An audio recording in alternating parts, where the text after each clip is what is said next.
आप लोग पढ़ने का तो मन बनाते हो कि कल से पढ़ूंगा, शाम से पढ़ूंगा, मंडे से टाइम टेबल बनाकर पढ़ूंगा, ठंड कम होगी तब पढ़ूंगा, एग्जाम नजदीक आएगा तब पढ़ूंगा, एग्जाम के 1 महीने पहले पढ़ूंगा, एग्जाम के 1 सप्ताह पहले पढ़ूंगा, एग्जाम के 2 दिन पहले इम्पोर्टेंट क्वेश्चन पढ़ूंगा। पास होने से मुझे कोई रोक ही नहीं सकता। ओ भाई, ये किसको बेवकूफ बना रहे हो? अपने आप को या अपने माँ बाप को? तुम्हारे माँ बाप ने सिर्फ एक काम दिया है, एक जिम्मेदारी दे रखा है, वो है पढ़ाई करना, लेकिन तुमसे वो भी नहीं हो पा रहा है। सुबह होते ही तुम्हारा टारगेट होता है आज 1 GB डाटा खत्म करना है, आज 1.5 GB डाटा खत्म करना है, आज 2 GB डाटा खत्म करना है। अभी 15 के हो गए हो, 20 के हो जाओगे, 20 के हो गए हो, 25 के हो जाओगे, 25 के हो गए हो, 35 के हो जाओगे, 35 के हो गए हो और एक दिन 50 के हो जाओगे। कुछ नहीं बदलने वाला। अगर तुम्हारी जिंदगी में कोई सपना है, कोई लक्ष्य है और उसके लिए तुम सच में पढ़ना चाहते हो तो सिर्फ 2 मिनट इस कहानी को सुनो। इसे सुनने बाद अभी से ही 10 से 10 घंटे पढ़ना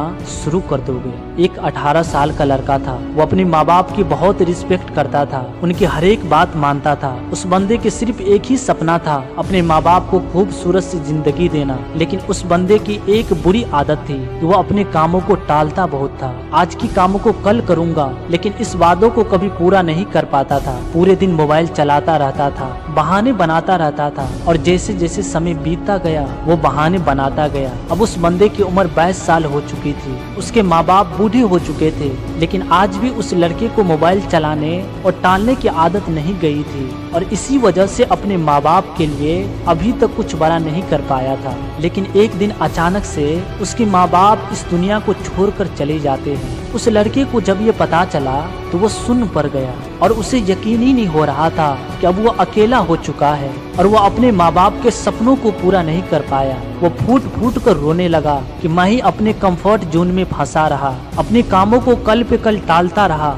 और अपनी बुरी आदत की वजह से अपने माँ बाप की खुशी को 2 पल की खुशी के नीचे दबाता रहा। अब वो लड़का बहुत पछता रहा था, लेकिन अब पछताने से क्या फायदा? अब कामयाब होने से भी क्या फायदा जब वो ही साथ नहीं है जिनके लिए कामयाब होना था। कुछ दिन और बीत गए और उस लड़के को उसके घर में एक खत मिला जिसमें उसकी माँ बाप ने लिखा था कि बेटा, हमें तुम पर हमेशा गर्व रहेगा, हमें तुम पर पूरा भरोसा है कि तुम एक दिन जरूर कामयाब होंगे। लेकिन ये खत जब तक तुम्हें मिलेगा तब तक शायद हम इस दुनिया में होंगे या नहीं होंगे, लेकिन हमारा सिर्फ एक ही सपना है, तुम्हें कामयाब होते हुए देखने का। चाहे हम इस दुनिया में रहे या न रहे, तुम कामयाब जरूर होना। और ये पढ़ने के बाद उसके पैरों तले जमीन खिसक गया और वो फूट फूट कर फिर से रोने लगा और खुद से वादा किया कि मैं अपने माँ बाप के सपने उनके जीते जी तो पूरा नहीं कर सका, लेकिन अब बस हुआ।